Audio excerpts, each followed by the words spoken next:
नमस्कार, national India news के Delhi metro NCR bulletin में आपका स्वागत है। आइए नजर डालते हैं आज की अहम खबरों पर।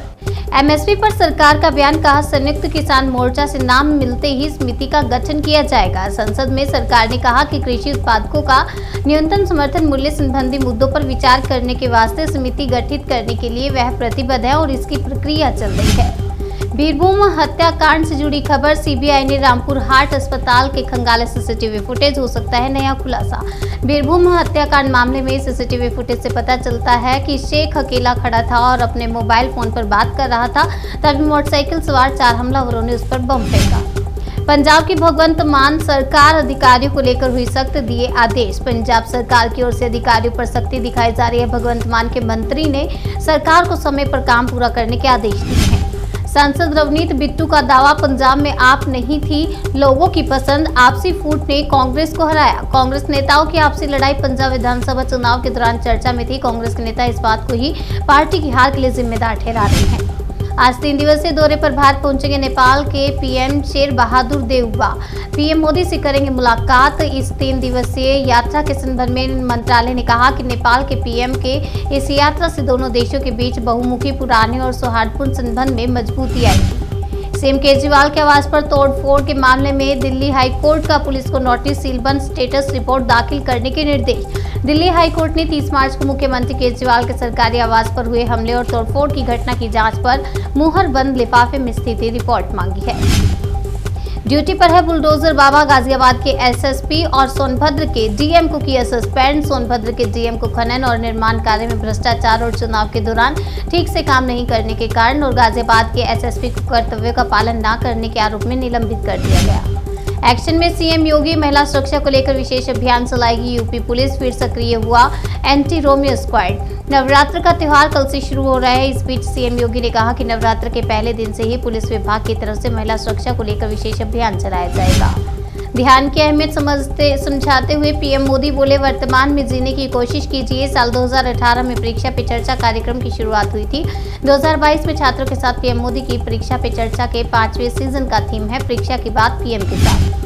पूर्वोत्तर राज्यों के लिए मोदी सरकार का बड़ा फैसला, असम, नागालैंड और मणिपुर के 36 जिलों में घटाया एएफएसपीए का दायरा। नागालैंड के 7 जिलों के 15 पुलिस थानों से इसे हटाया गया है और गृह मंत्रालय के अधिकारियों के मुताबिक पूर्वोत्तर के राज्यों से भी इस विशेष अधिनियम को धीरे धीरे कम किया जा रहा है। एयर इंडिया फ्लाइट में जैन परिवार को मांसाहारी खाना देने पर बवाल, एयरलाइन ने लिया एक्शन। एयर इंडिया के विमान में एक जैन परिवार को शाकाहारी खाने के बजाय मांसाहारी खाना परोसा गया था। एक्टिव मोड में है सीएम योगी आदित्यनाथ, 100 दिनों में 10,000 पुलिस वालों की भर्ती के दिए आदेश। सीएम योगी आदित्यनाथ ने आज अपने घर पर गृह विभाग के सीनियर अधिकारियों की बैठक बुलाई, जिसमें उन्होंने अगले 100 दिनों का एजेंडा तैयार करने को कहा। श्रीलंका के राष्ट्रपति से इस्तीफा देने की मांग थी। सरकार के विरोध में प्रदर्शन कर रहे 45 लोग गिरफ्तार। श्रीलंका में लोगों को पेट्रोल डीजल की कमी के साथ साथ ही बिजली कटौती का भी सामना करना पड़ रहा है। आम जनता को दिन में 13 घंटे तक बिजली कटौती से जूझना पड़ रहा है। मुस्लिम युवक ने लगाया बीजेपी का झंडा, मिली गर्दन काटने और आंख फोड़ने की धमकी। शकील की माने तो बीजेपी का समर्थक है और पीएम मोदी को पसंद करने वाला है। यही नहीं, इस बार विधानसभा चुनाव में बीजेपी का समर्थन करते हुए उसने अपने घर पर बीजेपी का झंडा लगाया। अब की बार कमर्शियल सिलेंडर के बड़े दाम, रोज महंगाई बम फोड़ रही है सरकार। समाजवादी ने साधा बीजेपी पर निशाना। कमर्शियल एलपीजी सिलेंडर के दामों में बढ़ोतरी के अलावा हवाई ईंधन की कीमतों में भी इजाफा हुआ। 1 अप्रैल को जेट फ्यूल यानी एटीएफ के दाम 2% से बढ़कर 1,12,925 किलोमीटर हो गए। अगली खबर तेलंगाना से। सरकारी अस्पताल में चूहे ने मरीज के हाथ पैर कुतरे। सांस और गुर्दे संबंधी बीमारी से जूझ रहे शख्स की हालत गंभीर। तेलंगाना में सरकारी अस्पताल में एक मरीज को चूहों ने काट लिया। श्रीनिवास को चूहों ने हाथों और पैरों पर काट लिया, जिससे खून बहने लगा। देश में पिछले 24 घंटों में कोरोना के 1,335 केस दर्ज, 52 लोगों की मौत। देश में पिछले 24 घंटों में कोरोना वायरस के 1,335 नए केस सामने आए हैं और 52 लोगों की मौत हो गई। कल कोरोना के 1,225 केस दर्ज किए गए थे।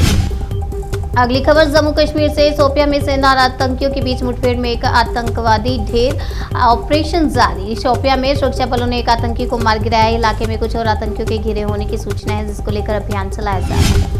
दिल्ली मेट्रो एनसीआर बुलेटिन में फिलहाल इतना ही। तब तक के लिए बने रहिए हमारे साथ और देखते रहिए नेशनल इंडिया।